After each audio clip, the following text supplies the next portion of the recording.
আমার কাছে ক্ষমতা কিছুই না, আমি ক্ষমতার মুখাপেক্ষিও না।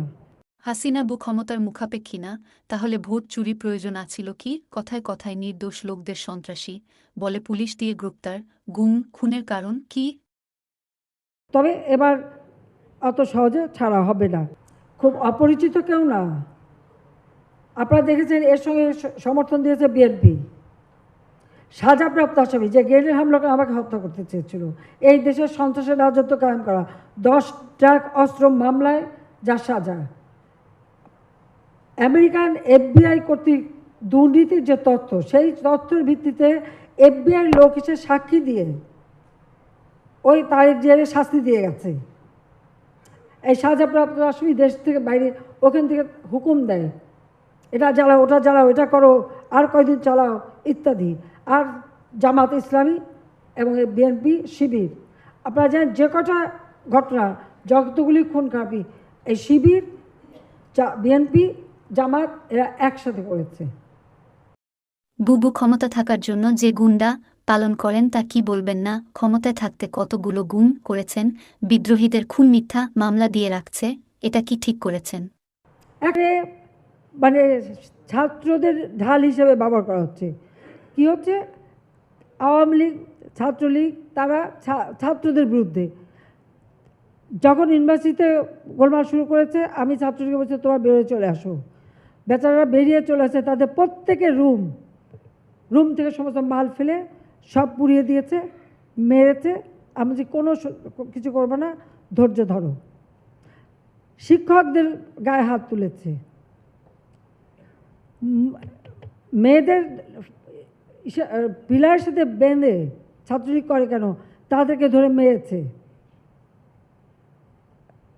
কত ধরনের ঘটনা ঘটেছে সেগুলি বলতে চাই না। তারপরেও যারা আন্দোলন করেছে ধৈর্যের সহকারে বারবার তাদের কথা শুনেছি, যখন যেটা তারা দাবি করছে সেটা মেনেছি, মানার পরেও তারা কী করবে জানি না। কিন্তু তারা যখন আপনার সব কিছু বন্ধ করে দিল, সিজ করলো, তখন আপনাদের কী অবস্থাটা ছিল? কিন্তু এদের ছত্রছায়া, এদের ঢাল হিসেবে ব্যবহার করে কারা পিছনে এই ঘটনা ঘটালো?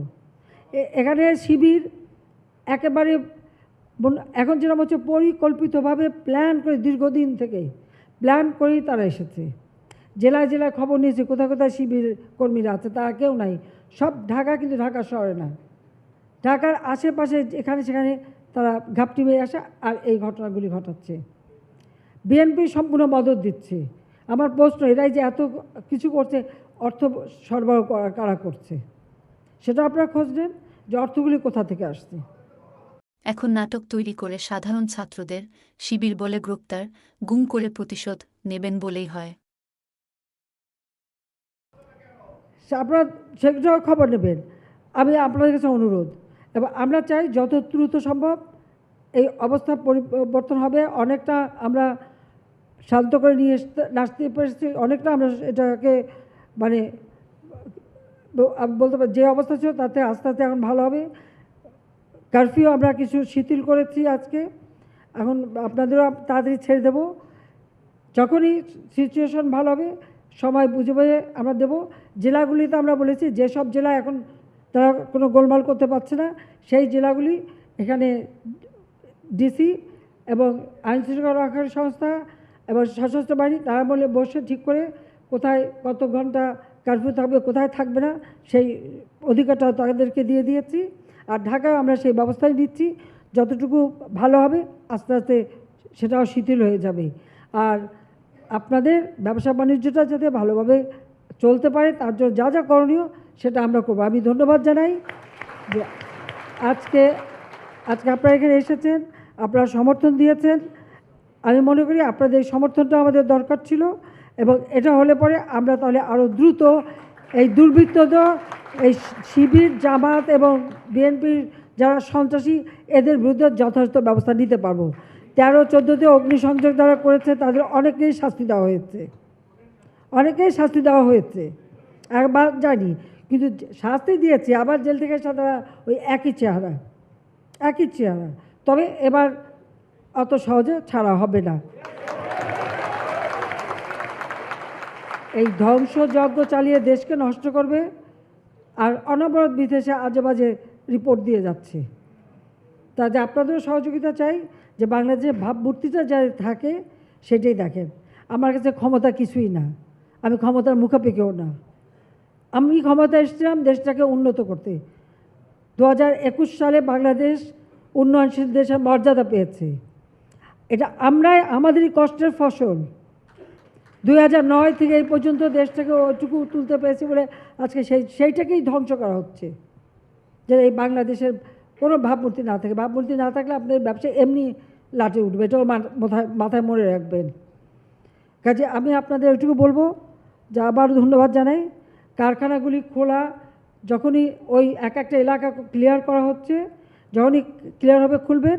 আর কেউ যদি মনে করেন যে হ্যাঁ আপনি আপনার কারখানা রক্ষা করতে পারবেন, সেই শক্তি আছে, এটা আপনারা খুলে ফেলতে পারেন, আমাদের কোনো আপত্তি নেই।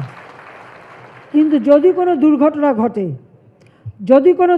ঘটে তার দায়িত্ব কিন্তু আমাদের দিতে পারবেন না, আপনাদের নিজ দায়িত্বে করতে হবে।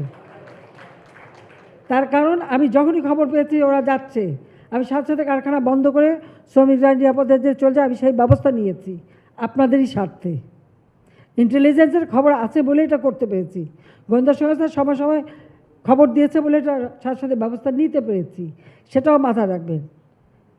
খবর দিয়েছে, কিন্তু একটা রাজনৈতিক দল তারা যদি এইভাবে সন্ত্রাস শুরু করে, তার সাথে জামাত শিবির তো জঙ্গি দল, কাজে এই জঙ্গিদেরই তো আক্রমণ। নইলে গলা কেটে একটা সাধারণ কর্মী ভোট দিত সবসময় আমাদের, তাকে গলা কেটে ঢাকা কলেজ ওখানে ফেলে রেখে দিল। গলা কাটে কে?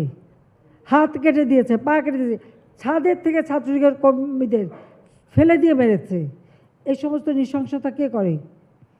কাজে এই শিবির হচ্ছে সম্পূর্ণ জঙ্গি, জামাতও জঙ্গি, আর বিএনপি আজকে তাদেরও চেহারাটা বেরিয়ে গেছে। এখনও দলেনি, এখনও হুকুম দেয় চালিয়ে যাও আন্দোলন, মানে আপনাদের এই জ্বালাও পোড়াও চালানোর হুকুমও দিয়ে যাচ্ছে। আপনারা সমর্থন করেন, আমার আপত্তি নাই, আর প্রতিহত যদি করেন আমরা আছি আপনাদের সাথে, পরিষ্কার কথা। তা আমি আপনাদের এটুকু বলবো যে এই জঙ্গিদের দমন করা এবং একটা ভালো পরিবেশ সৃষ্টি করা, এটাই আমাদের লক্ষ্য। আমি আবারও ধন্যবাদ জানাচ্ছি, এই কার্ফুর মধ্যেও আপনারা এসেছেন।